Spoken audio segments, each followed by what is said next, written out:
السلام علیکم عزیز طلباء.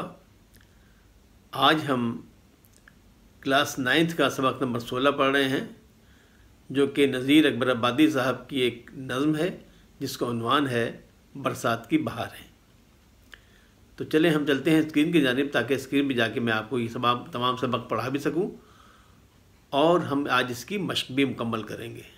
تو چلتے ہیں اسکرین کی جانب. عزیز طلباء، ہم اسکرین پہ آ گئے ہیں اور آج ہم 9ویں کلاس کا سبق نمبر 16 پڑھ رہے ہیں جو نذیر اکبر آبادی صاحب کی لکھی ہوئی ایک نظم ہے جس کا عنوان ہے برسات کی بہاریں. تو چلیں شروع کرتے ہیں. اس نظم کو جو آپ کے کورس میں شامل کیا ہے اس کے مقاصد کیا ہے کہ کیوں شامل کیا گیا ہے؟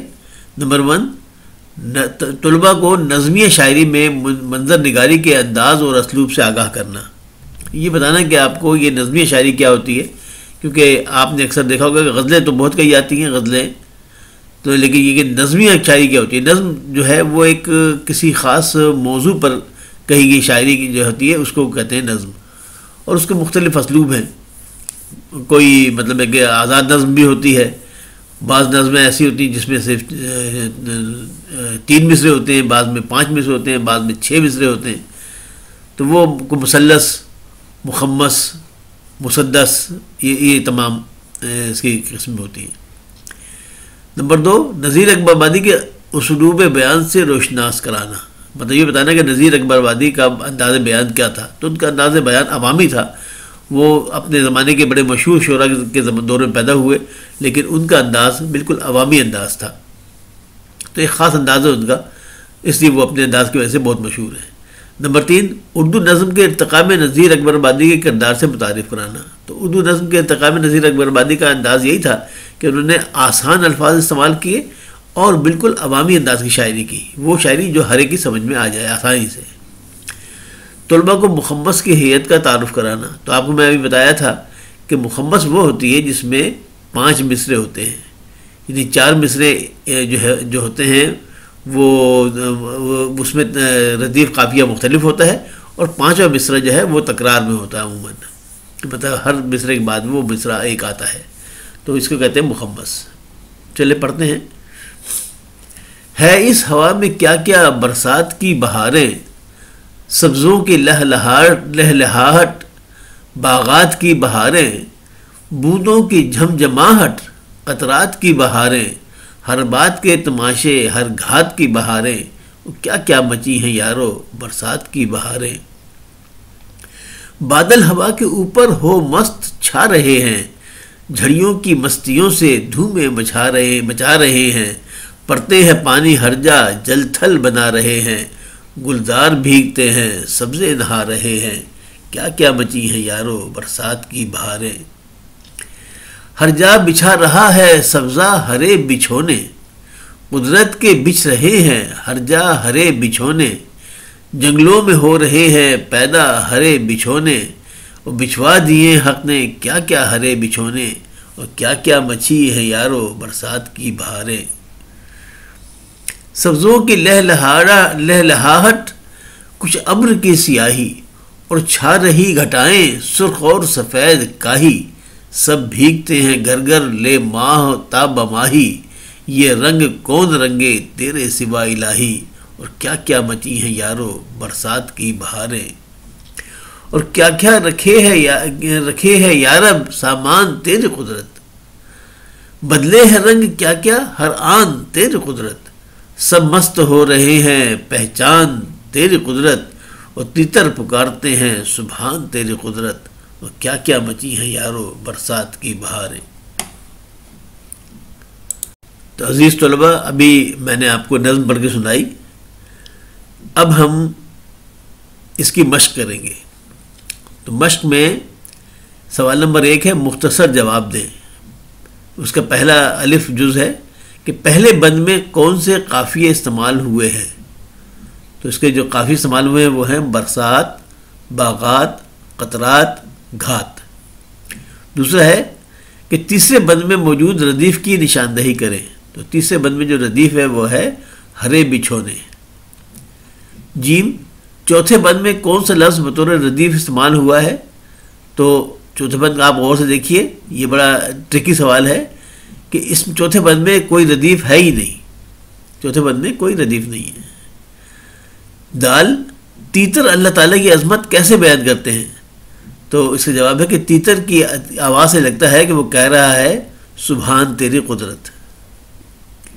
ہے، گلزار کے بھیگنے اور سبزے کے نہانے سے کیا مراد ہے؟ تو اس کا جواب ہے گلزار کے بھیگنے اور سبزے کے نہانے سے مراد ہے بارش برسنا۔ سوال نمبر 2، شاعر نے نظم برسات کی بہاریں میں برسات کے جو مناظر بیان کیے ہیں ان کا خلاصہ اپنے الفاظ میں لکھیں۔ اس کا ہم نے آپ کے لیے لکھ دیا ہے کہ ظاہر ہے چونکہ مختصر لکھنا ہوتا ہے تو مختصر ہے یہ کہ شاعر نے نظم برسات کی بہاریں میں برسات کے جو مناظر بیان کیے ہیں وہ حزب ذیل ہیں۔ نمبر 1، برسات کی وجہ سے ہر سمت خوشی پھیل گئی ہے۔ نمبر 2، انسان کے علاوہ پودے، پرندے اور دیگر جانور بھی خوش ہو رہے ہیں۔ نمبر 3، ہر سمت سبزہ اگایا ہے اور ماحول خوبصورت ہو گیا ہے۔ سوال نمبر 3، قدرت کے بچھ رہے ہیں ہر جا ہرے بچھونے سے شاعر کی مراد کیا ہے؟ بچھونے، ظاہر ہے کہ بچھونے کہتے ہیں کہ وہ چیز جو بچھائی جاتی ہے نیچے اور انسان اس پہ لیٹتا ہے، جسے آپ گدا بھی کہتے ہیں عموماً۔ تو چونکہ سبزے سے گھاس پیدا ہوتی ہے، گھاس پہ ایسا لگتا ہے جیسے کسی نے کوئی گدا سے پھیلا دیا ہے ہرے رنگ کا۔ تو اس کا جواب یہ ہے جناب کہ قدرت کے بچھ رہے ہیں ہر جا ہرے بچھونے سے مراد ہے کہ برسات کی وجہ سے ہر سمت سبزہ پیدا ہو گیا ہے۔ اگلا سوال ہے سوال نمبر 4، اعراب کی مدد سے تلفظ واضح کریں۔ کیا الفاظ ہیں؟ برسات، لہلہاٹ، گلزار، سبحان، جھمجھماہٹ۔ تو جواب ہے اس کا کہ برسات کے جو ہمیں سب آپ کے لیے یہ لگا دیے اس پہ اعراب، تو آپ یہ دیکھ لیجیے گا۔ نمبر 5، مذکر اور مؤنث الفاظ کی نشاندہی کریں۔ تو یہ ہم نے آپ کے لیے لکھ دیا ہے، ہوا مؤنث ہے، بادل مذکر ہے، برسات مؤنث ہے، سبزہ مذکر ہے، قدرت مؤنث ہے، گلزار مذکر ہے، رنگ مذکر ہے، تیتر مذکر ہے اور گھٹا مؤنث ہے۔ اگلا ہے سوال نمبر 6 کہ کالم الف میں دیے گئے الفاظ کو کالم بے کے متعلقہ الفاظ سے ملائیں۔ تو یہ ہم نے آپ کے لیے ملا دیے، اس کو آپ غور سے دیکھ کے اور یاد کر لیجئے۔ سوال نمبر 7، جس نظم کے ہر بند میں ایک ہی مصرع بار بار دہرایا جائے اسے ٹیپ کا مصرع کہتے ہیں۔ اس نظم میں ٹیپ کے مصرعے کی نشاندہی کریں۔ تو ٹیپ کا مصرع کیا ہے؟ جواب اس کا ہے کہ اس نظم میں ٹیپ کا مصرع ہے، کیا کیا بچی ہیں یارو برسات کی بہاریں۔ کیونکہ بار بار آ رہا ہے تو یہ ٹیپ کا مصرع ہے۔ نمبر 8، نظم برسات کی بہاریں کا خلاصہ تحریر کریں۔ جواب ہے کہ نظم برسات کی بہاریں کا خلاصہ یہ ہے کہ برسات قدرت کا انمول تحفہ ہے اور برسات سے ہر سمت ہریالی چھا جاتی ہے، موسم خوشگوار ہو جاتا ہے، جس سے انسانوں کے علاوہ حیوانات اور نباتات پر بھی اچھا اثر پڑتا ہے۔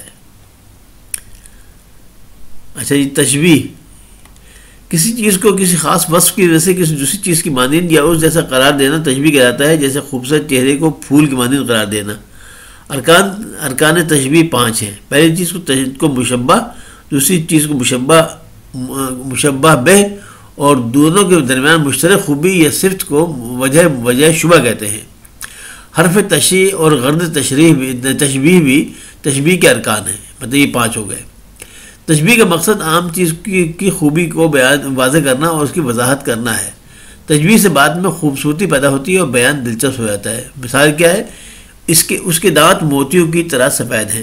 اب دانت جو ہیں وہ دیکھیں کہ وہ اس کے موتیوں کی طرح سفید، اس میں اور خوبی پیدا ہو گئی ہے اور اس کی وضاحت ہو گئی کہ دانت کیسے لگ رہے ہیں۔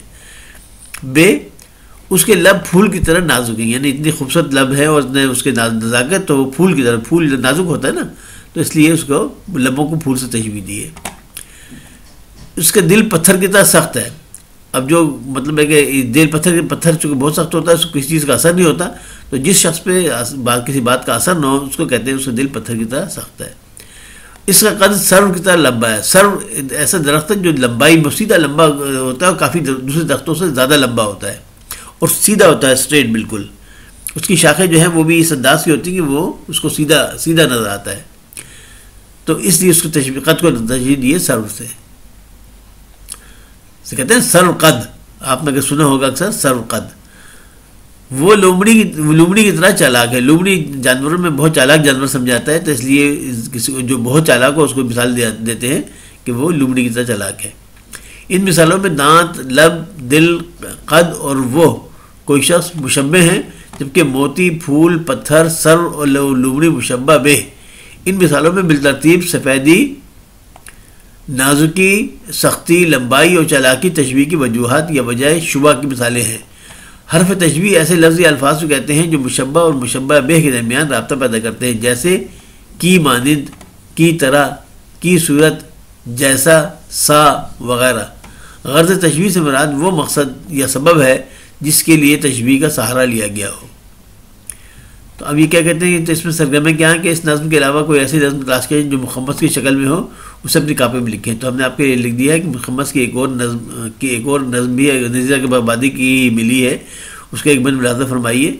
مفلسی کی ایک نظم ہے ان کی، نذیر اکبر آبادی کی، کہ جب آدمی کے حال پہ آتی ہے مفلسی، کس طرح سے اس کو ستاتی ہے مفلسی، پیاسا تمام روز بٹھاتی ہے مفلسی، بھوکا تمام رات سلاتی ہے مفلسی، یہ دکھ وہ جانے جس پہ کہ آتی ہے مفلسی. تو یہ بھی مطلب ہے کہ یہ آپ کو نظم میں سنا دی تاکہ آپ کو یاد آئے اور آپ کے کام آئے. اچھا، نمبر 2، آپ کون سے خوش آواز پرندوں کے بارے میں جانتے ہیں، ان کے نام لکھیں. تو یہ ہم نے آپ کے لیے لکھ دیے کہ چند خوش آواز پرندے یہ ہیں: بلبل، مینا، کوئل، کنیری اور تیتر. اب اس میں موضوعات میں ہے کہ برسات کے موضوع پر طلباء کے درمیان مضمون نویسی کا مقابلہ کرایا جائے. تو ہم نے آپ کے لیے یہ لکھ دیا مضمون برسات. اللہ تعالیٰ نے دنیا کو مختلف موسم عطا فرمائے ہیں جو یہ ہے: سردی، گرمی، بہار اور خزاں. ان موسموں کی وجہ سے انسان کو بوریت کا احساس نہیں ہوتا اور وہ خوشی اپنے کاموں میں لگا رہتا ہے. اگر یہ موسم نہ ہوتے تو ہمیں اناج اگانا ناممکن ہو جاتا. برسات کا موسم اپنے اندر بے انتہا خزانے رکھتا ہے. بارشوں سے ہمارے میٹھے پانی کی ضروریات پوری ہوتی ہیں، ہمارے ڈیم بھر جاتے ہیں، اور جو پانی زمین میں جذب ہوتا ہے وہ نہ صرف ہماری بارانی فصلوں کے کام آتا ہے بلکہ اسی پانی کو کنوؤں اور ٹیوب ویلز کے ذریعے نکال کر اپنے مختلف کاموں میں لاتے ہیں. بارشوں کا نظام ہمارے دریاؤں کو پانی مہیا کرتا ہے، جن کو ڈیمز کے ذریعے بجلی بنانے اور نہری نظام کے ذریعے دور دراز علاقوں کو فصلوں، پینے کے پانی کے ذخیروں اور فراہمی اور دیگر ضروریات کے علاوہ بارشیں موسموں کو ریگولیٹ کرنے کا قدرتی عمل بھی ہے. دنیا میں جہاں بارشیں معمول سے کم ہوں وہاں قلت آب کے مسائل پیدا ہو جاتے ہیں جو بعض صورتوں میں قحط کی شکل میں نمودار ہوتا ہے، جس سے بے شمار سماجی، معاشرتی اور مالی مسائل جنم لیتے ہیں. شاعروں نے برسات پر بہت سی نظمیں اور اشعار کہے ہیں، جس سے ظاہر ہوتا ہے کہ برسات انسانوں کی حسیات پر بھی اثر انداز ہوتی ہے. مشاہدہ ہے کہ برسات انسانوں کے علاوہ حیوانات اور نباتات پر بھی خوشگوار اثر ڈالتی ہے. جانوروں کو بارش میں خوش ہوتے دیکھا گیا ہے. علاوہ ازیں پھول اور پودے بھی بارش میں نہا کر سبز ہو جاتے ہیں. تو جناب یہ آپ کا آج یہاں پہ آج آپ کا یہ سبق یہاں پر ختم ہوتا ہے. عزیز طلباء، آج آپ کا یہ سبق نمبر 16 جو ہے، یہ 9ویں کلاس کا، یہ آج یہاں ختم ہو گیا. اگلے سبق کے لیے ہم دوبارہ حاضر ہوں گے. اس وقت تک کے لیے اگر آپ چاہتے ہیں کہ آپ کو اس کی فوری اطلاع ہو جائے تمام نئے اسباق کی، تو براہ کرم اس چینل کو سبسکرائب کر لیجئے، بیل کے آئیکن کو دبا کر آل کو سیٹ کر لیجئے. اور آپ سے پھر گزارش ہے کہ اس چینل کے بارے میں اپنے تمام دوستوں کو، احباب کو، رشتہ داروں کو بتائیے تاکہ زیادہ سے زیادہ بچے کلاس 5 سے لے کر کلاس 12 تک یہ فری ٹیوشن سے فائدہ حاصل کر سکیں. اجازت چاہتا ہوں. اللہ حافظ. ناصر، فی امان اللہ.